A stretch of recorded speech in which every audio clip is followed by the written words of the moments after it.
Tammy, Roseanne, thank you for the remarks. We're going to hear from one more person about card check from the perspective of Ralph Warfel, president of a Pennsylvania construction company.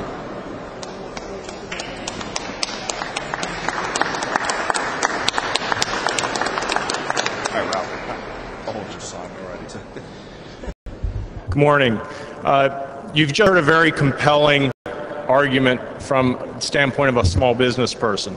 And there's not a lot I can add to that in detail, except that this legislation would take away freedoms that everybody has held dear, that they use as a fundamental right. As a construction company, our people work at remote locations. It would be very easy for the unions to approach our people when they're, at the end of a tough day, maybe at a restaurant or someplace like that, and do some of the types of things that we've heard here this morning, get them to sign cards, and then one day somebody would show up at our office and say, "You're now organized." The way it currently works, as you've heard, the unions are more than 50% successful in organizing when they get a campaign. The requirement now is that they only get 30% of the people in a company to sign a card so that an organizing campaign may proceed. At that point, there's an education process that's allowed by both the companies and the unions to occur. Under the card check bill, one thing I don't think I've heard this morning is, with that bill, once we've been organized, we have nothing we can do to stop it.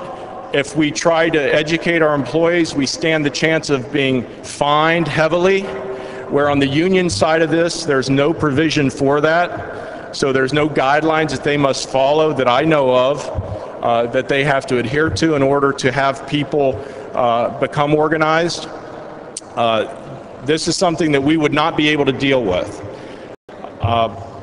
As a congressman, if he were running unopposed, has an opposition candidate, and somebody walked into his shop and said, "All of your employees, all of your people that are working for you are now unionized and you have to pay them 20 to 30% more than your competitor," do you think that congressman would like what he was faced with, the competitiveness that he just lost?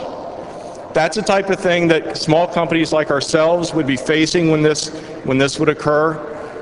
We would not know, for example, in the arbitration clause, what our wages may be. Our competitor may end up with a better arbitration deal than we do.